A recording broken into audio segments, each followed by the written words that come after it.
kasi merong mensahe galing sa Diyos. Alam nyo, hari, hindi na po kayo mabangon. Ikamamatay nyo na yan, tuloy-tuloy na yan. So mag-ayos-ayos kayo ng inyong mga iiwan para matino ang kalagayan ng kaharian at inyong sambahayan. At tapos, umalis na uli ang propeta. Pag may naman dadalaw sa yung ganito, no, kahit propeta, parang wag na lang. No? So, para yung mga dumadalaw sa ating komisang, naku, ganyan-ganyan yung dinalaw namin no isang linggo, namatay na. Yung, eto ka, pasyente ka, nadidinig mo yung chismisan ng mga dumalaw sa'yo, mga visitors from hell. No? Mga nakakasira ng loob, mga nakakapagpanik. So, papaalis na si propeta, sa kalagitnaan pa lang ng paglalakad niya doon sa bulwagan, pinabalik siya ng Diyos. Nadinig ko ang iyak, kasi nag-iiyak sa Diyos. Di ba? Bumalik ka. Sabihin mo, hahabaan ko pa, dadagdagan ko pa ng 15 taon. So 3 days lang makakabangon na siya dyan to worship me. Ipoprotect ko pa kayo sa mga kalaban ninyo. Ang daming bonus na kasama dahil lang ang ginawa niya. Dapat natin gawin, pray. Nanalangin. Nadaig ng panalangin yung prophecy. Nadaig ng panalangin yung pasya na ng Diyos na mamamatay na siya na ipinasabi sa prophet.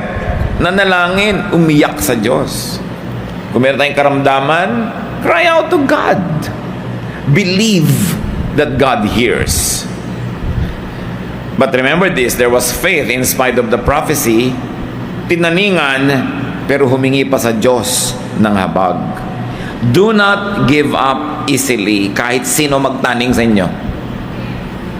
Ito nga, propeta na yung nagtaning eh. Mensahero na ng Diyos, dinaan sa iyak. Do not give up easily. Kahit sino pa, ang doktor na nagsabing, naku, ganito na lang, ganyan. Huwag kayong mawala ng loob. Dalhin sa Diyos ang kaso. No? Pero tatandaan nyo, may kakambal yun. Have heavenly deposits. Maraming deposito. Sabi, Lord, di ba lahat ng pinapagawa nyo sa akin ginawa ko? Lahat ng kabutihan ay binibili ninyo? Na ang pananampalataya ko ay gano'n na lamang at ako'y masunurin? No? So, there were deposits in the Lord's bank. And what were those deposits? Faith, obedience, and righteousness. Lahat po ng matuwid na ipinapagawa nyo, ginawa ko. So, please naman, Lord, extension naman. Sabi natin, oo nga, sige, okay, balik, prophet. No? Sabi, kakahiya naman, nag-prophesy na ako doon. Diba? Bumalik ka. Sige, sabihin mo, 15 years pa at may dagdag pang bonus. The Lord heard his prayer and his cry. Ngayon mga kapatid, kung iiyak-iyak kayo sa Diyos, may ungkat-ungkat naman kayo na ginawa niyong mabuti. No? Hindi naman tayo nakakapanumbat sa Diyos. Hindi pwede, baka makipagtuusan ng Diyos. Siyempre, talo tayo. Pero meron man lang kayong ma-withdraw sa ganito mga moments kasi meron siyang deposits. May pinagparoonan. The Lord heard his cry, his prayer, and the Lord changed his dealing with Hezekiah, and he would give him 15 more years, plus protection. At ano pa? How do you handle sickness or disability? Receive practical medication. Matapos sabihin ng Diyos na, o sige, dadagdagan pa natin ang buhay niya. Pumunta ang propeta, sabi niyo, madadagdagan ka pa, 15 taon. Tapos nagbilin siya, etong itapal niya sa mga sugat niya, gagaling. Alam naman pala ng propeta, ang itatapal, hindi ipinayo. No? Kasi hindi naman nga ipinapapayo sa kanya. Pero ngayong sabi ng Diyos, o sige, habaan ang buhay niyan. O sige, ganito lang gawin niyo, tapal-tapalan niyo ng ganyan, 3 days babangon. He received practical medication.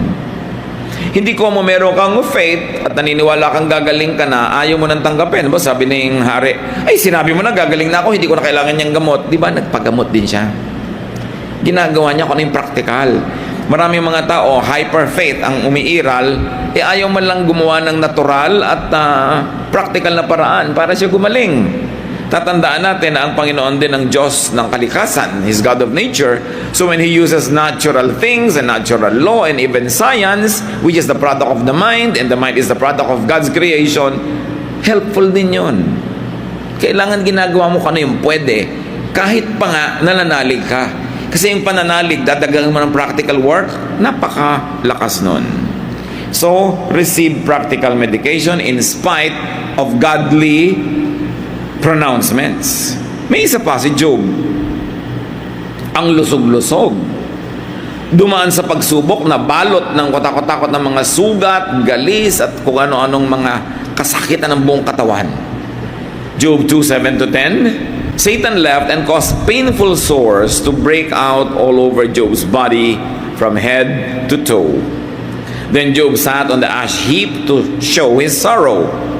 And while he was scraping his sores with a broken piece of pottery, his wife asked, "Why do you still trust God? Why don't you curse him and die?"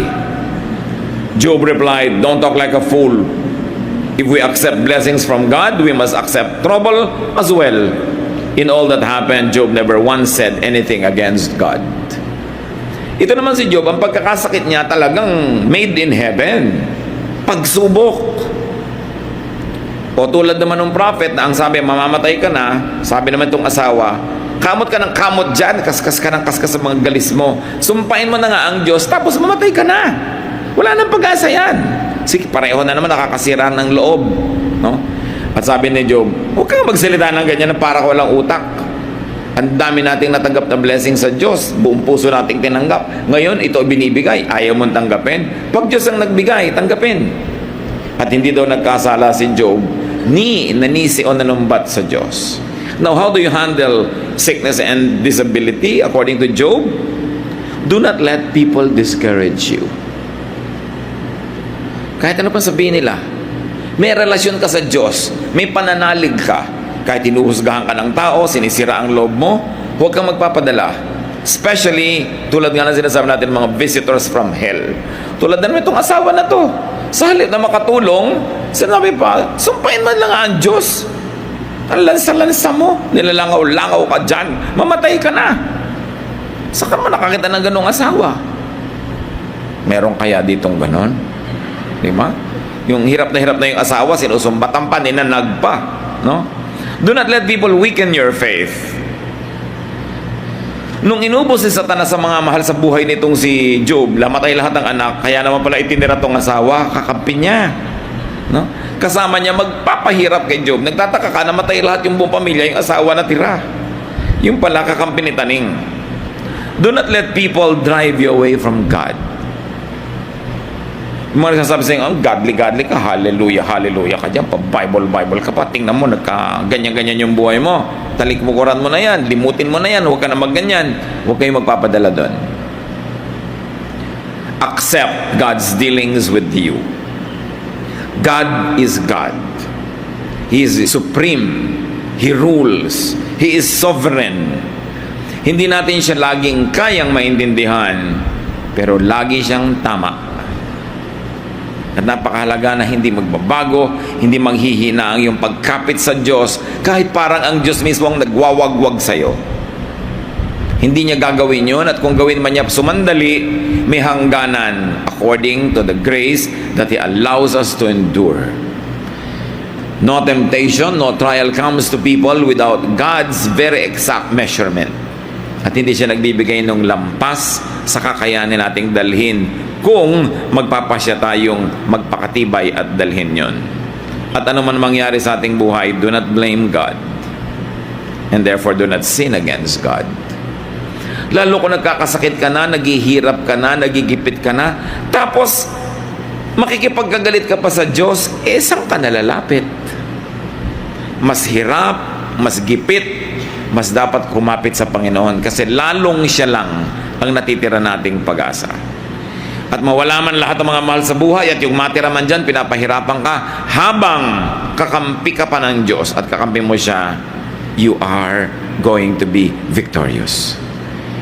Huwag tayo nagpapadala sa pagpapahina ng loob. You and God are always a majority. Kaya dapat, ito naman, ito pa nga nagdala sa akin kay Lord, ito pa nga ang inaasahan ko, ito pa nga ang inspirasyon ko, tapos ganito lang pala, manghihina ang loob ko. No. Sa Diyos tayo tumingin, sa Diyos tayo umasa, sa Diyos tayo kumapit. Paminsan-minsan, nabibigyan tayo ng inspirasyon, encouragement ng kapwa, pero huwag yung ilagak ang lahat-lahat sa kanila. Kasi tulad din natin, tao ang kapwa natin. Mga panapanahon na siya malakas, may panahon ding mahina. May panahon na pwede kanyang tulungan at may panahon siya patong dadagan sa iyo at hihila pababa. Kaya dapat sa Diyos talagang unang kapit. Kahit may mga minsan nakaka-inspire sa atin at nakakapagbigay sa atin ng tulong, pero huwag dun laging iaasa. May isa pang guro sa atin kung tayo nagkakaroon ng mga parang imposibleng mga kalagayan, the bleeding woman. Matthew 9:20-22. A woman who had been bleeding for 12 years came up behind Jesus and barely touched his clothes. She had said to herself, "If I can just touch his clothes, I will get well." Jesus turned, he saw the woman and said, "Don't worry, you are now well because of your faith." At that moment, she was healed. Gumawa ng paraan ang babaeng ito. So anong dapat natin gawin, mga kapatid, kung meron tayong makaramdaman na saan mo man dalhin, hindi gumaling-galing? Touch Jesus. Connect with God. At huwag kayong papayag na may pipigil sa inyo. Unang-una, she was bleeding. She should have not touched Jesus. Kasi she was considered unclean. Pero si Jesus yun eh. Huwag yung sabihin, kung hindi na ako kayang tulungan ng Diyos o nakakahiya na sa Diyos, ang lalalala ko na. Walang hindi kaya ang Panginoon. Ngayon, yung iba nakakahipo sa Panginoon, nandyan naman, pero bakit wala nangyayari? May kulang, pananalig. Sabi niya, mahipo ko lang. Hindi naman yung tela yung nagpagaling eh. Yung connection niya symbolized by that act. At napakahilig kasi ng mga Oriental people na laging may hipo, merong lapat, merong physicalization. Ganun tayo eh. We are a touching people. Kaya sabi niya, mahipo ko lang, gagaling ako. Paano nyo hihipuin ang laylayan ng damit ni Jesus? Wala naman siya at hindi naman siya naglalakad sa ating paligid. Siyempre, when we pray, when we read the Bible, when we let the Holy Spirit explain to us the mysteries of God's words, and when we obey, we are touching Jesus. Pag tayo ay gumagawa ng mga gawain ng Panginoon, paglilingkod sa kapwa, pagtulong, we are touching Jesus because we are side by side with Him serving the people. What is the best way to fellowship with the Lord? To serve because the Lord serves. At kung invisible man ang Panginoon, tuwing naglilingkod ka, may ginagawa ka na gusto ng Panginoon na ginagawa ng mga anak niya, nandun ka, rubbing elbows with the Lord. Because pareho kayo ng ginagawa. So this bleeding woman has something great to teach us. Hindi siya karapat-dapat, kababae pa niyang tao, tas naubos ang mga pera niya sa pagpapagamot, wala namang napapala. Ginawang last resort ang Panginoon. Siguro noon lang niya nabalitaan. Pwedeng gawing last resort ng Panginoon kung talagang hindi mo alam, you did not know any better. Pero dapat tayo nakakakilala sa Panginoon, siya na yung first resort. Siya na agad, hindi yung, uy, wala na tayong magawa, mag-pray na lang tayo. Pray agad, yun ang una. Tulad ng ginawa ng hari. Sinong makakapagsabi na propeta, na guaranteed prophet, sinabi ng hindi ka nababangon, nabaligtad pa ng panalangin? Sino ang mga tunay na malalakas na tao? Yung taong nananalangin. Sino ang tunay na mga makakapagpabago ng kalagayan niya, ng kapaligiran ng mundo? Yung taong may pananalig at nananalangin. Because prayer is very appealing to God. Hindi pinapaliwanag sa atin, pero hindi ma-resist ng Lord na makinig sa prayer. At nakikinig siya. Kung ang Panginoon ay laging nakikinig sa prayer, gano'n naman tayo kadalas manalangin? Yung iba ang tamad pa, lagi nagpapapray sa iba. Text ng text, ipag-pray mo ko. Teka, ikaw ba nagpe-pray sa sarili mo? Papray ka ng papray. Diba? Kasi yung prayer, hindi ka lang humihingi sa Diyos, nakikipag-fellowship ka. At mahilig makipag-fellowship ang Diyos sa atin. Do what you can to connect with God. Sometimes you connect with God through singing. Pag kumakanta ka, talagang nakokonect yung spirit mo sa Panginoon. Hindi ba may parang halos himalayang musika? Kumakanta ka, lalo dinidibdib mo, may nangyayari sa'yo. Para kulang na lang umangat ka sa lupa dahil talagang nalilift up ka. So you get connected. When you read the Word of God, you get connected.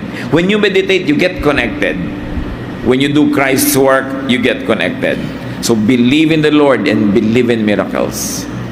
Sabi ng babae, mahipo ko lang. Naniniwala, walang kaduda-duda. Naganap. Kahit walang permiso ng Panginoon, nangyari. Kasi ang kapangyarihan ng Diyos, available, open to all. Hindi mo na kailangan lagi ipagpaalam. Dahil alam na natin ang kalooban niya, yung mabuti para sa atin. Si Saul, isang hari na who fell out of grace. Dati siya yung uso sa blessing ng Diyos. Tapos marami siyang pinaggagawa na wala yung blessing sa kanya. At hindi lang yon, nagkaroon siya ng grave and deep depression. Maraming mga psychiatrists at mga clinical counselors, ang basa nila sa nangyari kay Saul, it was what? Deep depression. Yung nangyari sa kanya. 1 Samuel 16:14 to 23. Ngayon, hindi na to sakit ng katawan, sakit ng isip at damdamin. The Spirit of the Lord had left Saul, and an evil spirit from the Lord was terrifying him. It's an evil spirit from God that's frightening you. Saul's official told him. Galing nila na diagnose sila yung pinanggagalingan ng problema niya. Hindi siya makatulog, siya balisang-balisa, laging ninenervyos, natatakot, nagkakaroon siya ng mga phobia, pinagpapawisan ng malamig, hindi makatulog sa gabi, akala mo laging may nagpapahirap sa kanyang kalooban, binabangungot, lahat ng mga hirap na yan. Sabi niya, may masamang espiritu na pinayagan ng Diyos, nangat-ngatin niyang mga utak mo, no? Torturing you. Your Majesty, verse 16, let us go and look for someone who is good at playing the harp. He can play for you whenever the evil spirit from God bothers you, and you will feel better. All right, Saul answered, find me someone who is good at playing the harp and bring him here. A man named Jesse who lives in Bethlehem has a son who can play the harp, one official said. He's a brave warrior. He's good looking. He can speak well, and the Lord is with him. Saul sent a message to Jesse, tell your son David to leave your sheep and come here to me. David went to Saul and started working for him. Saul liked him so much that he put David in charge of carrying his weapons. Not long after this, Saul sent another message to Jesse. I really like David. Please let him stay with me. Whenever the evil spirit from God bothered Saul, David would play his harp. Saul would relax and feel better, and the evil spirit would go away. Pay attention to details. Sobrang depression ang nangyayari sa haring ito. Ang payo sa kanya, spiritual ang problema mo, or mental, or emotional. In other words, it's not a physical sickness. Ang kailangan mo, may mag-minister sa iyong spirito. Sabi ng mga tao, kailangan makahanap tayo ng magaling na musician. At pagka nagkakaganyan-ganyan ka, naririndi, natatakot, na stress, tutugtog siya. Marerelax ka. At pag narelax ka, lalayas ang masamang espiritu. At sabi nga ni Saul, sige, humanap. Nakita si David. Sabi, nakita na namin. Matapang. Siyempre, pag mahina loob mo, ang kailangan mo kasama buo loob. No? Yung sabi, ka matakot dyan, ganyan lang yan, kaya natin yan with the Lord's help. Sabi, matapang, good looking. Alam niyo yung kagandahan, kung minsan minamaliit ng mga Kristiyano, di ba? Akala mo naman ayaw nilang gumanda. No? Pero, hindi lang pala talaga maganda, kaya binabaliwala na lang yung kagandahan. May ministry ang kagandahan. At syempre, physically, lahat naman maganda sa Panginoon. Meron lang tayong standard na sinusunod. Yung iba tuloy nagmumukhang hindi maganda. Pero sabi, ito magandang lalaki. At masarap magsalita ito, masarap pakinggan. He speaks well. At higit sa lahat, kinakasihan siya ng Espiritu ng Diyos. Kita niyo yung mga qualification na pwedeng tumulong doon sa nababagabag. Ngayon, masama na loob mo, natatakot ka na, ninenervyos ka na, tapos yung asawa mo na hindi nagsusuklay.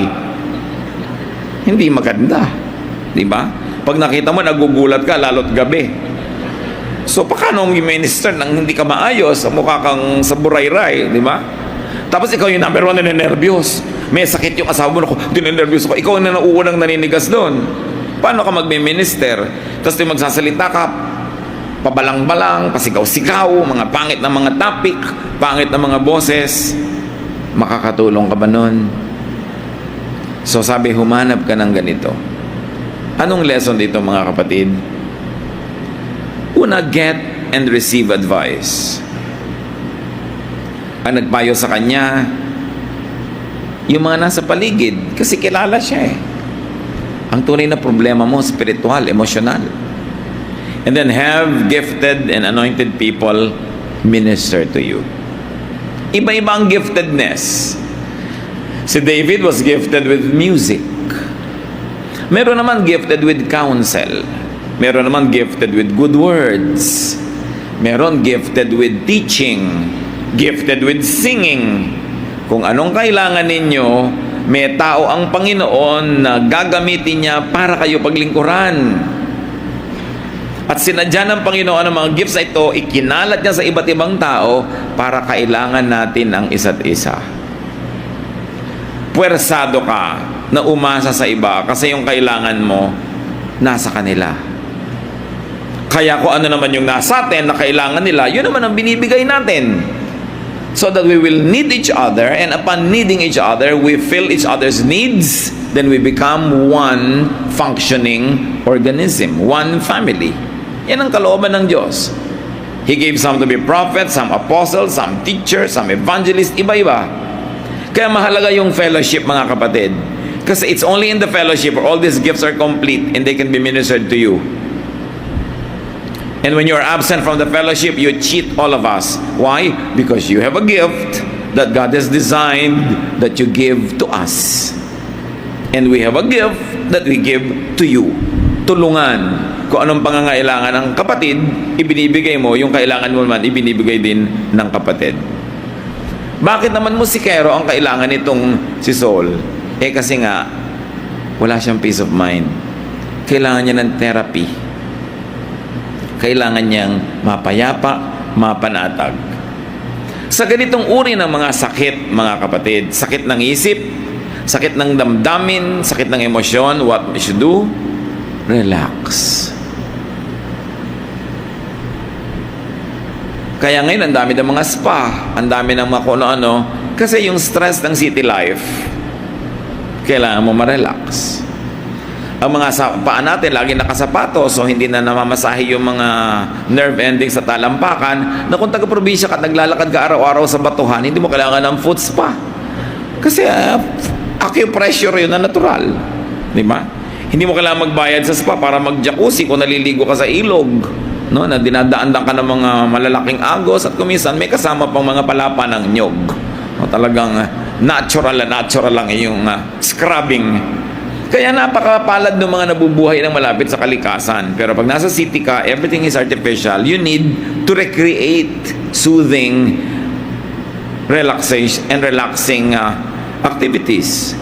Pero dito, nakita natin mga kapatid, ano ang gamot? Surround yourself with pleasant things. Hindi lang ito gamot, prevention din. Kaya niyong pabanguhin ang bahay niyo, pabanguhin niyo. Ang tawag dyan, aromatherapy. Kasi ang maamoy ng ilong mo, diretso sa brain. Brain agad. So, syempre, alam nga namang ma-relax ka kung ang naaamoy mo, saksakan ng sangsang na baho. Diba? Eh kung ang naaamoy mo, parang humahalimuyak na sampagita o hasmin, ilang-ilang, kahit mainit ang ulo mo, lalamig. Lalo't ang naamoy mo, pagkabango-bangong ginisa. Siyempre, sasarap ang gana mo dahil may naaamoy ka. Kaya yung mga tao, gusto nyong malayo kayo sa maraming sakit, simple lang, pabanguhin nyo yung kapaligiran. Huwag lang sobra dahil namamatay yung sense natin ng pang-amoy pag sobra. Ayusin mo, pagandahin mo. Di ba si David sabi, magandang lalaki yan. Pagandahin mo ang iyong bahay, pagandahin mo ang arrangement ng iyong mesa. Yung makita mo palang yung mesa mo, ang gulo-gulong parang sumabog, wala namang granada, magkakasakit ka. Yung pagbukas mo sa cabinet, napakaburarag, gulo-gulo, may pusa pa sa loob. So, paano ka gagaling nun? Kailangan maayos. Ang Diyos maayos eh. Ayusin mo pa lang ang iyong buhay, ayusin mo yung bag mo, ayusin mo yung buhok mo, ayusin mo yung kapaligiran, gagaling ka na. Yun ang pinayo, hindi naman kung ano nung mga mahirap gawin eh. Tugtog lang. Kasi, bantayan nyo yung sabi sa verse, then you will rest, and after you have rested, the evil spirit will leave you. Hindi, the evil spirit will leave you, then you can rest. No, rest, and the evil spirit will leave you. Kailangan ipinapahinga natin ang ating isip, ang ating katawan, sapagkat yung pagod na isip at pagod na katawan, playground yan ng mga impakto. Pag lagi kang aligaga, lagi kang nagmamadali, lagi kang nagrarush, laging pagod na pagod, kakasakit ka. Mainit ang ulo mo, lagi kang galit. Kaya sabi, learn to relax. On the seventh day, God rested. Diyos ka, nagre-rest. Pero alam niyo yung rest ng Panginoon, hindi naman yung natulog na lang siyang ganon. Kasi ginawa niya yung kanyang creation on the seventh day, in-appreciate niya. So may gagawin ka, appreciatein mo ngayon. May nuluto ka, kakainin mo ngayon. Meron ka nilabhan, pinlansya, isusuot mo ngayon. Kailangan pakinabangan mo because beauty ministers. God is God of beauty. And when we say beauty, we don't mean a certain standard of what is physically beautiful in a person's body. Alam niyo yung beauty, basta may harmony, may balance. Beautiful yun. Maghahain ka nilang, tuyo lang yung ulam mo, may kamatis, lagyan mo ng floral formation. Hindi basta mo lang itinambak doon, itong tuyo. Diba? Wala ka art. Kailangan masaya, maganda. Find comfort, find therapy, and find beauty. Ngayon, mga kapatid, dapat tayo yon, yung parang si David. Pag tinitingnan ka ng tao na i-inspire, kasi maganda kang tingnan. No? Hindi nagmamantika ang mukha mo. Yung pinapahid-pahiran mo man lang ng kung ano yan para mukha kang bagong pahinga kahit pagod. Yung hindi pagka naamoy ka, talagang hindi na siya hihinga, di bali nang masuffocate. Huwag ka na lang maamoy. So, we minister to people. Yung paglilinis mo sa katawan mo, sa environment mo, ministry yan. Hindi lang yung pagkanta sa choir o pagpipreach ang ministry. When you enable people to rest and find beauty and inspiration, that is a very special ministry. Importante, lalo kung kayo asawa. Di ba? Yung magmi-minister ka, syempre, magagargle ka man lang. Hindi yung alam nyo yung mga diwata sa Ilog Cosito na nakamamatay ang baho ng hininga sa Florante at Laura. So, kailangan hindi ka ganun. Lalo't meron kang kapartner sa buhay. Marami kasi mga kapatid, pagka matagal na mag-asawa, hindi na talaga, walang ka-hygiene. No? Yung nakahiga, kain ng kain, makakatulog na lang. My goodness, can you imagine kung anong amoy niya mamayang alas 4 ng umaga? Tapos good morning sa'yo, talikod ka naman ng talikod. Sumasama naman ang loob. So kailangan minister through beauty. When sick or disabled, do this. Get these things. And when ministering to the sick or to the disabled, provide this. At may isang mahalaga dito, whether or not you are the caregiver or you are the one being taken care of, put your house in order. Yan ang 10. Put your house in order. Always. Napakahirap nung may sakit ka, tapos may ipinapakuha kang gamot sa kasama mo sa bahay, hindi niya malaman kung nasaan dahil ang gulo. O kaya nag-aagaw buhay ka, hindi pa malinaw sa mga tagapagmana mo kung sino ang mamana nito at noon. May bank account ka, hindi alam ng mga mahal mo sa buhay kung nasaan, anong number. Nakakadagdag sa stress mo yon. Kaya ang sabi ng propeta, mamamatay ka na, put your house in order. Huwag kang biglang mamatay, ayusin mo yan, parang iiwan mo maganda. Sermon on the Mount. These are very, very short and concise words, all the more lending authenticity to the teachings of Jesus Himself. Teachings that were remembered by people, almost codified by memory before they were put on paper. Bago nasulat, ang mga turo ng Panginoon ay inuulit-ulit ng mga tao sa mga tagapakinig. Kaya ang natandaan nila at ang naipasa nila from generation to generation, from mouth to mouth, from heart to heart are very short teachings. Mga maiiksi mga sentences at ganyan yung quality ng teaching sa Sermon on the Mount. Matthew 5, 1-3. When Jesus saw the crowds, he went up on a side of a mountain and sat down. Jesus' disciples gathered around him, and he taught them. So, Jesus taught his disciples, not the crowds at this instance. Yung para sa mga disciples niya, sa mga tagasunod, sa mga talagang malapit sa kanya, ay itinuro niya ang mga mahalagang bagay na ito na alam ng marami sa atin at patuloy na dapat alamin, dapat na sariwain at dagdagan ng mga bagong pananaw habang tayo ay nagkakaroon ng mas marami experiences. The beauty in reviewing the basic teachings of Jesus over the years is that though the words are the same and the teachings are the same, our capacity to unlock the mystery and to appreciate the beauty increases over time. Verse 3, God blesses those people who depend only on Him. They belong to the kingdom of heaven. So obviously here, Jesus is saying that happiness is depending on God, not on other people's ways or approval, not in popularity, especially when that popularity is becoming unpopular with God, but not on one's own way or self-approval. Lahat naman tayo naghahanap ng saya, ng ligaya, ng kahulugan ng buhay. Pero kung kani-kanino sumusunod, kung ano-anong paraan ang ginagamit, nabibigo tuloy. At dahil alam ng Panginoon, ang gusto ng tao maghanap ng kaligayahan, ng kapayapaan, ng kahulugan, tinuro niya, napakasimple, importante na ang sundin ay yung pamamaraan ng ating Ama sa langit. Happiness is depending on God for salvation. That's why we always emphasize that it is by grace. Because it's not dependent on you nor your performance, but on the performance of Jesus on the cross and the grace and kindness of God the Father in heaven who sent Him to do it, to save people. Happiness is depending on God for security and for wisdom.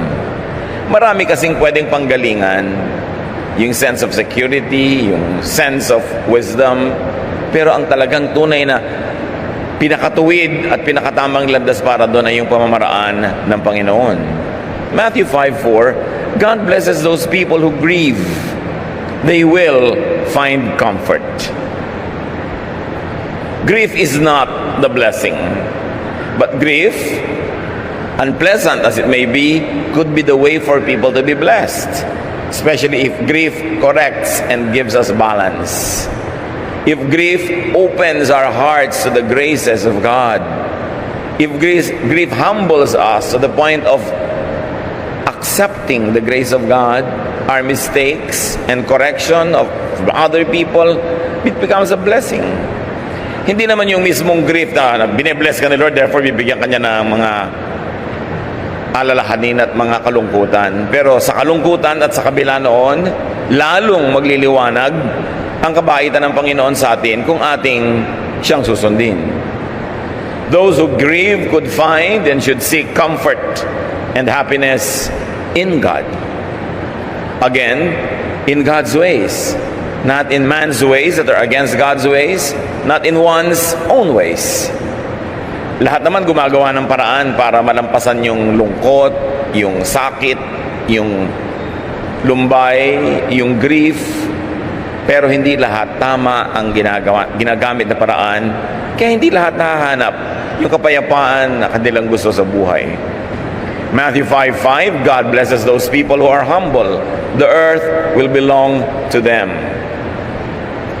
The Sermon on the Mount is like a string of beads, each bead containing its own teaching, and they're also concise, but they are very, very much interrelated. Ang pagtuturo ng Panginoon dito ay napakasimple para hindi mo na kailangan ng theology, hindi mo na kailangan ng napakaraming pinag-aralan para maunawa. And Jesus says that God blesses people who are humble. Humility, not pride, is the way to happiness. Although many people commit the mistake of taking the other way. Akala nila sa pagmamalaki, sa pagmamataas, sa pagmamaliit sa kapwa, sa pagpopromote sa sarili, makikita nila yung tagumpay at ligayang kasama nun, pero kabiguan lang ang inuuwian ng lahat. We always have a choice. Choose humility. Choose to be humble. There are moments when you are challenged and you can choose to be proud, to come strong, and to prove who you are. But will that really lead to deep and high happiness? Will that be the way to be blessed by God? Kaya napakahalaga piliin. Pag tayo po ay hinahamon o nahahamon, pagka yung nasasaktan natin ang mga propyo, madalas napipili natin is to take the way of pride. Patunayan kung sino ka, gamitin ang lakas na meron ka para saktan, kawawain, maliitin ang ating iniisip na kaaway. Pero nagkakagulo-gulo lang at ang inuuwian nun, mas maraming problema. Nawawalan tayo ng kaibigan, nagkakaroon pa tayo ng kaaway, at merong mga taong hindi titigil hanggang hindi tayo lubos na nagagantihan, nasasaktan. It is not the way to blessedness. Matthew 5:6, God blesses those people who want to obey Him more than to eat or drink. They will be given what they want. The Lord Jesus was very aware that many people could disobey God when their appetites are involved. Pagka nakataya na yung kanilang kasiyahan, ang kanilang mga pangangailangan at mga gusto sa buhay, napakadali nang malimot ang pamamaraan ng Panginoon, to take shortcuts, to do it the wrong way. But Jesus is very emphatic. Happiness is knowing and following the greatest priority, and that is obedience to God more than to appetites. Yung appetite naman, ibinigay lang ng Diyos para tayo mag-survive. Merong appetite to eat kasi hindi naman madaling kumain eh. Kaya yung mga tinatamad nga, hindi tinatamad kumain. Tinatamad initan yung pagkain, tinatamad na ihanda. Kasi nakakatamaran din yan. Eh kung binibigyan tayo ng appetite, eh di ginaganahan tayo, nagsisikap tayong kumain, nabubuhay yung ating katawan na nangangailangan ng nutrients. Even sexual appetite is God-given so that people would procreate and humanity would go on from generation to generation. But if you make these appetites to eat, to drink, or to follow our base desires, an excessive following of such desires would now be an imbalanced way to life. Nagkakaroon tayo ng mga imbalances at nagkakaroon ng mga complications. Kaya sabi, mapalad, pinagpala, may kakatunguhang maganda ang taong yung pati mga gusto niyang gawin, handa niyang isuko muna sa pamamaraan ng Panginoon. Obedience to God leads to happiness. Because God's ways are tried and tested. God is forever. Yung alam niya, napakatagal na niyang alam. Tayo, nag-experiment pa lang. Kung may nagpapayo sa ating kapwa-tao na labag sa kalooban ng Diyos, gaano katanda na yung tao, gaano karami ng alam niya para mahigitan niya yung karunungan ng Panginoon. Alang-alang lang dun sa God is eternal, God is forever, that God is perfect, sapat na para sumunod ka kahit hindi mo lagi naiintindihan o kahit ayaw mo sumunod. Kasi alam mo na alam ng Diyos ang kanyang ginagawa at itinuturo. Importante na sundin ang kanyang kalooban. At ito, alam naman natin, wala naman siguro tayong bagong pwede pag-usapan ngayon mga kapatid. Pero hindi naman kasi kung mo alam, laging nasusunod. Kailangang laging alalahanin. Review ng review ng review. There are moments when you open up yourself to new revelations, to new interpretations and applications of old revelations, and there are times when you just review classic teaching so that you could be refreshed on the most basic foundations of spirituality as taught by Jesus. Matthew 5:7, God blesses those people who are merciful. They will be treated with mercy. So pinagpapala daw ang mababa ang loob, pinagpapala yung sumusunod sa paraan ng Diyos, pinagpapala yung mga naghihirapan ng loob dahil pwede silang tulungan ng Panginoon, at pinagpapala yung mahabagin, maawain. Yung taong maawain, daig pa nun ng taong relihiyoso na hindi maawain. A merciful person achieves more than a religious person who is not merciful at all. Malapit sa puso ng Diyos ang mga taong madaling maawa sa kapwa. Yung mababa ang loob. Kakainin na lang kung minsan ibinibigay pa o hinahati at least. May sariling pangangailangan, nagiging sensitive sa pangangailangan ng iba. Pwede niyang iwan ang ginhawa ng kanyang kinakalagyang sitwasyon para abutin ang kahirapan ng isang kapwa ang nakikita niyang nagdurusa. This is pure religion, acts of mercy.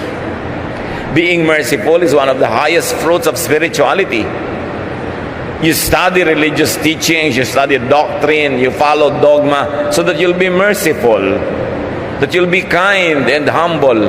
That's why the Lord Jesus says, you will know them by their fruits. You will know a teacher or a teaching by the fruits that the followers or the hearers bear in their lives. Aanhin mo lahat ng katuruan, ang lahat ng verses, ang lahat ng mga doktrina, kung di ka maawain. In fact, the reverse could happen. When people are very religious and very knowledgeable on doctrine and are not merciful, they will use the same verses, the same teachings to justify their lack of mercy, to justify even their cruelty to others in the name of God. The same heat that melts the wax hardens the clay. And the same verses that soften our hearts could also harden our hearts when we don't use them properly, especially when we use teachings and verses to justify our own religious stand and to condemn other people. It is so easy to be unkind and cruel in the name of God. The worst wars that humanity had ever gone to were wars in the name of God. Both sides claiming to be righteous, both sides claiming to be the true children of God. Jesus was a person of peace. His ways are peaceful. In fact, he says, I give you peace. It is what I want to give you, peace and rest. Happiness is in giving mercy to fellow men. Mercy is never deserved. The opposite of mercy is justice. Sometimes when we like to hurt people and we know that we can hurt them through justice, we implore and call on justice to prevail. But when we are the ones who are needy of help, needy of forgiveness, we call upon grace, graciousness, and mercy. But we must apply the same value to all things around us. And you apply the same value both sides of the equation, not only when it serves your purpose. Mga kapatid, idiin natin ito. Reviewin natin kung tayo mahabagin. Kasi malapit ang puso ng Diyos sa puso ng mga taong madaling maawa sa kapwa. Handang mahirapan, magparaya, magpasensya, magbigay daan dahil naaawa. Hindi kahinaan ang maging maawain. Ito ay napakataas na uri ng kalakasan. Merciful people make others and themselves feel good and happy. Kahit naman siguro tayo ay hindi maawain at gumagawa tayo ng masama sa kapwa, meron ka lang bahagyang kaligayahan sa paggawa mo ng mali na ikaw nanalo, pero sa kaloob-looban ng puso mo, dahil ikay nilikha ng Diyos at binigyan ka niya ng kanyang espiritu, ipagluluksa mo rin ang mga sarili mong kamali ang ginagawa kahit nagmumukha ka matagumpay. Because every human being is infused with the Spirit of God. And we were all created by God because He loves us and He wants us to be loving. There is that basic part of you that is so loving that would be grieved when you are unloving. Though you might have been trained by experience, by life, by frustrations, to be tough on the outside, but like a shell, hard outside but soft inside. We all have soft hearts because we were made in God's image. Don't be deluded into thinking that you are really capable of doing something wrong without feeling guilty, because there is that Spirit of God that is grieved. And whenever we do something wrong towards other people, there's a certain part of us that will always be hurt. Kaya mas madaling lumigaya kung mabait ka. Kahit pa yung mga malakas mo ka nagtatagumpay sa kanilang mga paghihiganti, sa pagdadaig nila sa kapwa, mayroong nalulungkot na bahagi ng kanilang pagkatao. Hindi man nila yun aminin, hindi man malakas ang tinig noon, kahit pabulong lang, nakakapagpatamlay, nakakapagpaalis ng lakas ng ating espiritu. Happiness is not in unkindness, not in cruelty. Because unkindness and cruelty, bad words, warfare, violence leads to unhappiness and guilt. Mahirap kalaban ng sariling budhi kasi hindi mo pwedeng takasan. Kahit saan ka magpunta, dala-dala mo ang iyong konsyensya. Mga kapatid, huwag nating sasaktan ang konsyensya natin para lang pagbigyan natin yung silakbo ng damdamin. Para lang pagbigyan natin yung hinihingi ng makalupang bahagi ng ating pagkatao. Conscience is the throne of God in our hearts.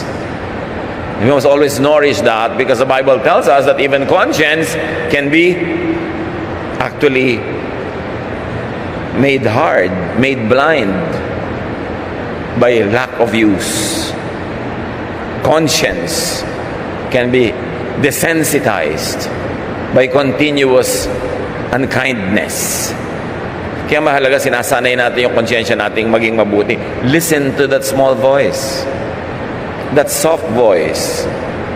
Unkindness and cruelty grieves the spirit. And how can you expect blessings from the Lord when the Spirit of God within you is grieved? Yan yung mga hindi nakikita Yan yung mga parang napakadaling mabaliwala. Usig ng ating budhi, tinig ng ating konsyensya. Pero yan talaga naman ang bibigyan ng definition sa ating buhay. Sa quality of your spiritual and emotional life. Ephesians 4:30, do not grieve the Holy Spirit of God. Lahat ng itinuturo ng Panginoon para yung Espiritong nananahan sa atin ay matuwa. And the Spirit intercedes for us with words, with the groanings that are too deep for words. Pag ang Espiritu ng Diyos ay nalulugod sa iyo, ang Espiritu ng Diyos ay malayang nakakakilos sa iyong buhay, yun ang ating pinakamabisa at pinakamakapangyarihang intercessor. Because the Spirit intercedes between man and God. Na naire-reveal sa iyo ng Spirit ang will of God, ang direction from God, at nadadala ng Spirit to God your prayer that could not even be verbalized by your own self, that could not even be explained with words. So happiness is in receiving mercy from God rather than justice or judgment. God can be just, but let's thank God that most of the time God is just simply merciful. Those that would like to always apply justice to other people, be ready for God to apply the same measurement, the same justice to you. Those who are very quick to punish those who do wrong, be ready to accept punishment when you do wrong. But when you are merciful, you will be given mercy. That's why love covers a multitude of sins. And the grammatical structure of that verse in the Bible, in the New Testament, in Greek, is so cleverly written that it could apply both to the giver of the love or the recipient of it. That love covers a multitude of sins. Na pwedeng basahin mo yon na yung maibigin ay nabuburahan ng marami niyang kasalanan, o dahil maibigin ka, yung iniibig mo ay nabuburahan ng maraming kasalanan. So, hindi mo man matukoy kung alin doon, kung ikaw ba yung giver or recipient of love, just love anyway, because love covers a multitude of sins. Love cancels many debts. Maraming utang ang nabubura ng pag-ibig. Matthew 5:8, God blesses those people whose hearts are pure. They will see Him. Who will see God? The academic theologian? Who will see God? Those who are skilled with languages, those who are trained with various studies that are religious in nature, Those who will see God are the pure in heart. Of course, if you are pure in heart and you're also academically trained and you have good scholarship, then all the more that you will see God. But seeing God is for those whose hearts are pure. Happiness is in purity of thought. And of course, we're not talking about visible revelation here or revelation through what the eyes can see, as it is obviously just a metaphor or a figure of speech. But for you to see God in a way that you can say, Eureka, I found it. I understand what God means with this verse because I apply it in my life and I can see how it works. Now I see the wisdom behind these words. Now I know why God is right in prohibiting this or that or in commanding this or those commands. You see God. When your heart beats with the heart of God, when your mind reads the mind of God, which is revealed when God is pleased with you because of your spiritual purity. Purity clarifies the mind and vision. It unveils mysterious knowledge. Purity makes room for God's Spirit. You want to make room for God's Spirit so that God's Spirit will have ample room to maneuver, to move in your life? Watch for purity of thought. Hindi tayo nagwe-welcome ng mga isipin, mga ideya na lumalason sa ating isip, nagpaparumi sa ating isipan. Because great spiritual truths are revealed, not learned academically. Ipinagkakaloob ang kaliwanagan, hindi ito napag-aaralan. Ngayon, kung gusto ka ng pagkalooban ng Panginoon, pure ang iyong heart para mo siya makita, maramdaman, maunawaan, at skilled ka pa at trained, mas lalong liliwanag ang pag-unawa mo.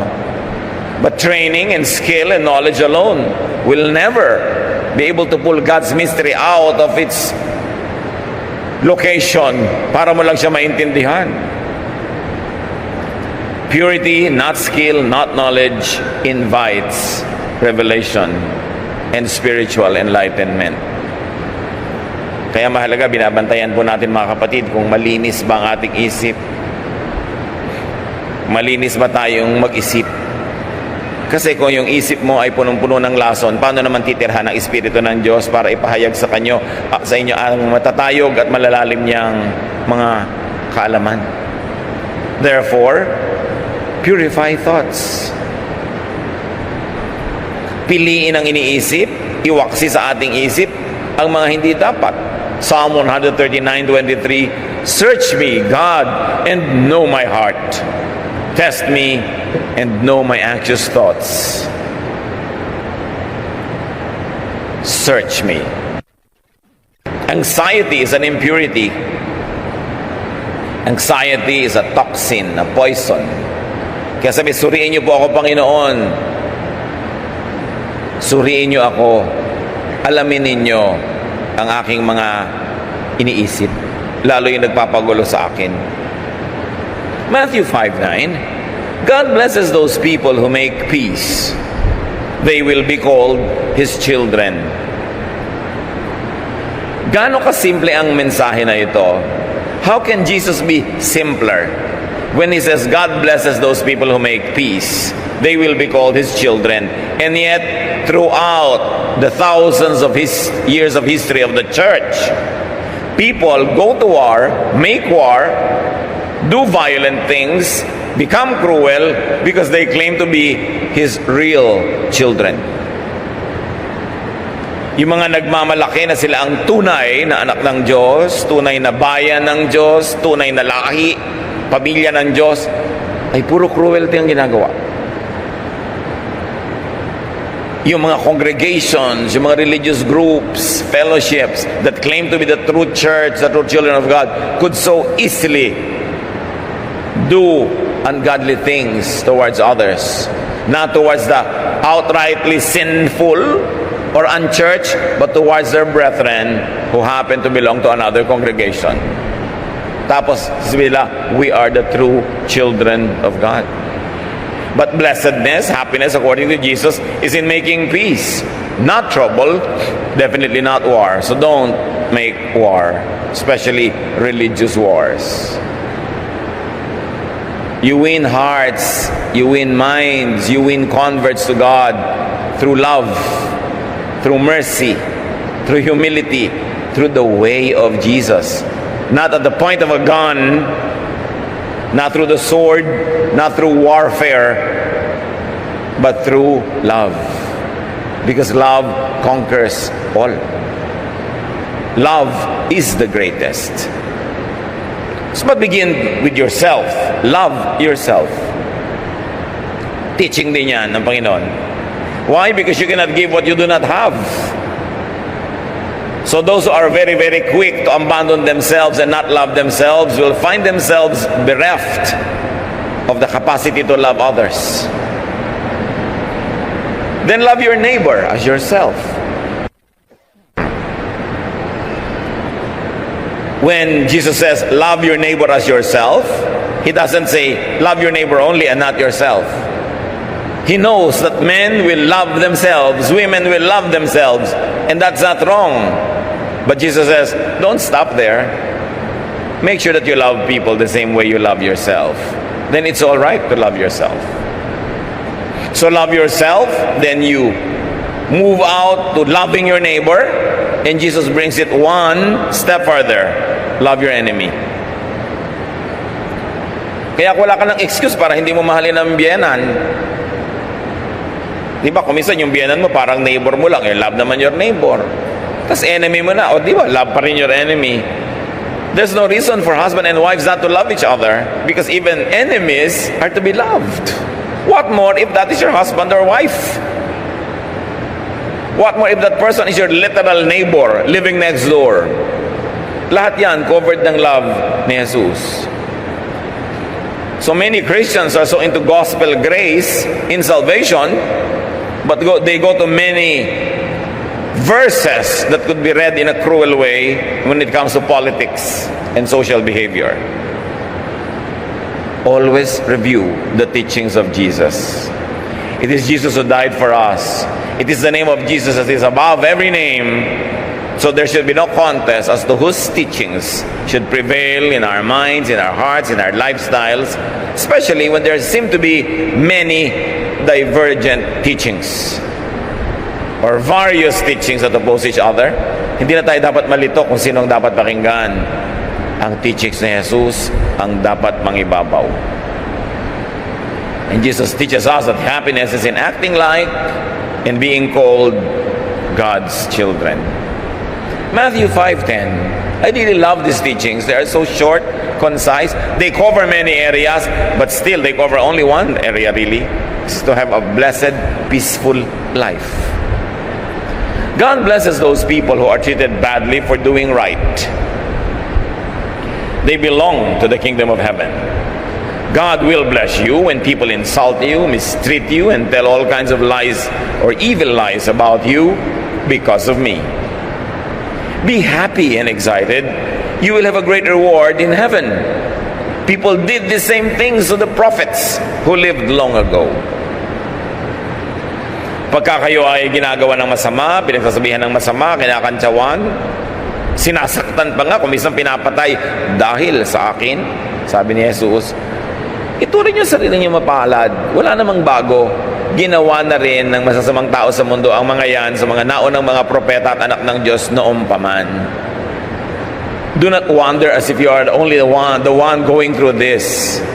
The people of God through generations have been maltreated, mistreated, abused because of the teachings of God, because of the teachings of God enunciated, explained, and modeled by Jesus. And these are the teachings of love, the teachings of kindness and goodness. Actually, when you are really loving and you are kind and merciful, you could be inviting abuse. That's why Jesus also says, be wise. Be wise, be innocent as doves, but be wise as serpents. Hindi rin naman kahit dahil ikay maibigin, tinuruan kang maging maawain, hindi mo na ipoprotect ang sarili mo. Kailangan gagamit ka rin ng wisdom dahil maraming magsasamantala nun. But happiness, nevertheless, is in doing right even if the immediate result is unpleasant. Go for the long way. Have the eternity mindset. Even Mao Zedong says, one step backward, two steps forward.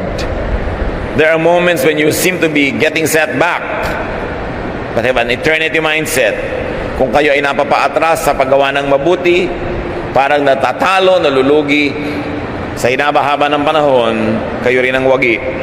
Dahil yan ang kalooban ng Panginoon. 2 Corinthians 4:16, therefore do not lose heart.